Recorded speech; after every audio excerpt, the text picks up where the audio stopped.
उधर शंकर को प्रयागराज में केदार बाबा तो नहीं, उनके शिष्य मिलते हैं जो उसे पहचान लेते हैं। वो शंकर को बताते हैं कि केदार बाबा ने 2 साल पहले एक बौद्ध मठ में अपनी अंतिम सांसें ली। उनकी आखिरी इच्छा के अनुसार उन्होंने मुझे तुम्हें ये सौंपने को कहा था। इससे तुम्हारी हर समस्या का हल हो जाएगा। केदार बाबा ने शंकर के लिए कुछ प्राचीन कागजात छोड़े थे जिसमें एक नक्शा भी था। उनके शिष्य फिर शंकर को बताते हैं कि हर 36 साल बाद वैद्य तिथि के संध्या काल में गढ़वाल स्थित हिमालय पर्वत श्रृंखला में द्रोणगिरी पर्वत पर नीले प्रकाश वाले मशरूम उगते हैं। उनमें मनुष्य के हर रोगों को पूरी तरह ठीक करने की अद्भुत क्षमता होती है। तुम बिल्कुल ठीक समय पर यहाँ आए हो। आज से ठीक 15 दिन बाद वैद्य तिथि है। अगर तुमने ये मौका गवा दिया तो तुम्हें अगले 36 साल तक इंतजार करना पड़ेगा। तभी अचानक शंकर को दौरे पड़ने लगते हैं और उसे पेशेंट CT333 दिखता है जो उसे कहता है वहां मत जाना।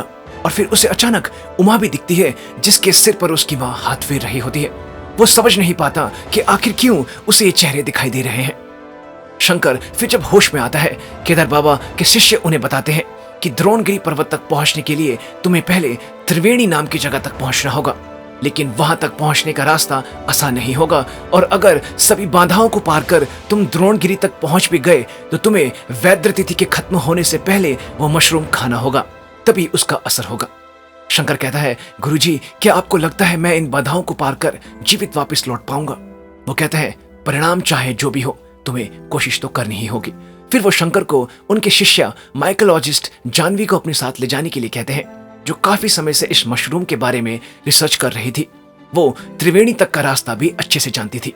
शंकर और जानवी एक साथ द्रोणगिरी की तरफ निकल पड़ते हैं। उधर कैट फैसिलिटी में पेशेंट CT333 के सेल में एक दूसरा कैदी छत को खोद कर गिरता है, जो उसे बताता है कि वो पहले इस फैसिलिटी में डॉक्टर बख्शी के लिए काम किया करता था। वो उसके द्वारा किए गए इलीगल एक्सपेरिमेंट्स का दुनिया के सामने खुलासा करने वाला था, जिसके कारण डॉक्टर बख्शी ने उसे यहाँ कैद कर दिया।